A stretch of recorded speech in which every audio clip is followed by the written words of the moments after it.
आरजू, आप ही बताइए, ऐसा लग रहा है कि पाकिस्तान अपने सबसे बुरे दौर से गुजर रहा है, या यूं कहूं कि जो उसने बोया है अब उसके काटने का वक्त शुरू हो गया है। ऑपरेशन सिंदूर में मार पड़ी, क्रिकेट के मैदान में मार पड़ी, और अब पीओके में पाकिस्तानी सेना को कड़ी मार पड़ रही है। देखिए, यहाँ तक तो बिल्कुल सही है कि इस वक्त पाकिस्तान में जो कुछ हो रहा है, चाहे वो केपीके हो चाहे बलूचिस्तान हो। आज बलूचिस्तान कोयटा में भी जो है सुसाइड बॉम्बर ने अटैक किया है, वो न्यूज़ भी डेफिनेटली आप तक गई होगी। और पीओके या आज़ाद कश्मीर में भी काफ़ी टाइम से उन्होंने कहा था कि 29 का उन्होंने कहा था कि वो स्ट्राइक पे जाएंगे और प्रोटेस्ट करेंगे। रोकने की बहुत कोशिश की गई, बजाय इसके कि उन लोगों के साथ डायलॉग किया जाए, जो उनके प्रॉब्लम्स हैं उनको सुना जाए और उसका कोई हल निकाला जाए। अगर गवर्नमेंट और फोर्सेस जो है इस तरह से बिहेव करेंगी कि जैसे वो कोई पाकिस्तानी नहीं है बल्कि उनको टेररिस्ट बताया जाएगा या किसी और तरीके से उनको डराया धमकाया जाएगा, तो डेफिनेटली यही रिजल्ट निकलेगा जो आपकी स्क्रीन पर दिखाई दे रहा है।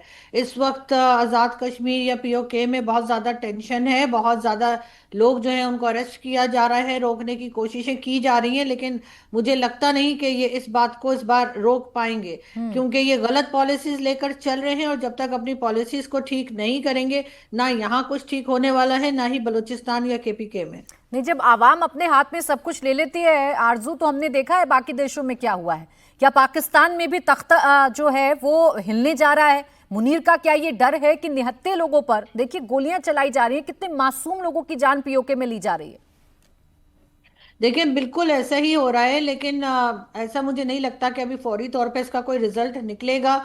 कहीं ना कहीं जाकर ये कंट्रोल किया जाएगा इस सिचुएशन को, और करना भी चाहिए। लेकिन उससे भी ज़्यादा इनको अपनी पॉलिसीज देखने की ज़रूरत है। और हर जगह पर अगर ये अपनी चौधराहट लेकर जाएंगे और इनको लगेगा कि लोगों को डरा धमका लेंगे या अरेस्ट करने से मामला ठीक हो जाएंगे, तो वो तो हम सिर्फ बिगड़ते हुए देख रहे हैं, ठीक होता हुआ कुछ दिखाई नहीं दे रहा। नहीं, चौधराहट बहल सर, आप समझाइए, चौधराहट है किस बात की? हर बार तो मुंह की खानी पड़ती है, हर बार पिटाई पड़ती है, हर बार सबक सिखाया जाता है, कर्मों का फल यहीं पर भुगतोगे ये भारत बताता है। लेकिन ये चौधराहट, ऐसे चौधराहट कहूं या डर कहूं कि निहत्थे लोगों पर आप गोलियां चलवा लो, आवाज दबा दो उनकी कैसे ना कैसे करके।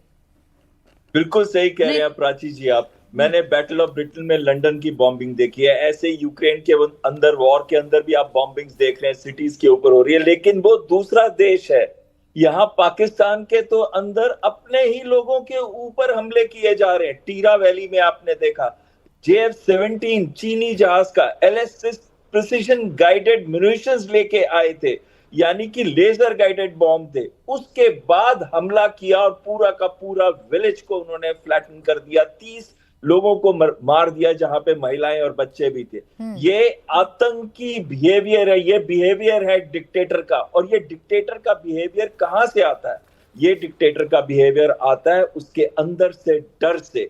उसको ये हमेशा डर लगा रहता है कि कल मेरा तख्ता पलट हो गया या मेरे पीछे अवाम पड़ गई। और जो उन्होंने देखा था पिछले साल, क्या हुआ था पिछले से पिछले साल, 2 साल पहले उन्होंने देखा कैसे आम आदमी कोर कमांडर्स के घर के अंदर घुस गया था, कैसे एयरफोर्स स्टेशन के अंदर घुस गया था, और किस तरीके से अपनी नाराजगी को दिखा रहा था।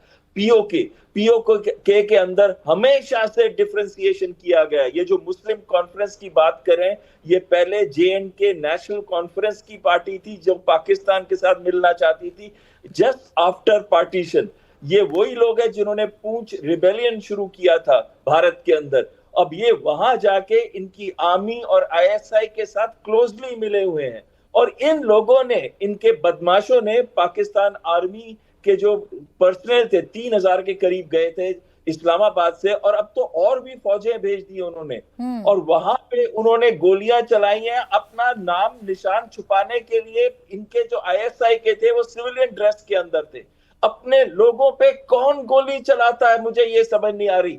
इन्होंने इनइक्वालिटी हमेशा से दिखाई है। आप देखिए 127 हाइड्रो इलेक्ट्रिक प्रोजेक्ट है पाकिस्तान के ऑक्यूपाइड कश्मीर में, वहां पे पर इनके पास बिजली 3 से 4 घंटे नहीं आती। पानी की किल्लत है, जबकि पाकिस्तान जो इनका पानी अब पूरा का पूरा चला जाता है पंजाब प्रोविंस के अंदर। उसके बाद देखिए एजुकेशन हो गया, रोड्स हो गई, इंटरनेट हो गया, कोई भी फैसिलिटीज अगर आप डिस्ट्रिक्ट एडमिनिस्ट्रेशन के बाहर चले नहीं, जाते हैं सौतेला व्यवहार तो बहल सर करेंगे ही ना। भारत की जमीन पर अवैध कब्जा कीजिएगा, भारत के कश्मीर पर अवैध कब्जा कीजिएगा और वहां के लोगों की आवाज को बार बार दबाने की कोशिश कीजिएगा, तो ये भारतीय मारना बहुत अच्छे से जानते हैं बहल सर।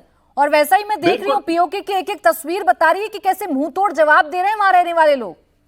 देखिए, मैं पीओके से रिक्वेस्ट करूंगा, आपकी जो हालत कर रहे हैं ये लोग उस काबिल नहीं है कि किसी की भी मदद कर सके, अपनी नहीं कर सकते, ये अपने ही लोगों से चोरी करते हैं। करप्शन आपने देखिए कितनी हाई है, सोर्स पे आपके ड्राइव पोर्ट जो है उस पे आपके टैक्स कर रहे हैं आपके गुड्स पर, वो फंसे हुए हैं वहां पे कई दिनों से।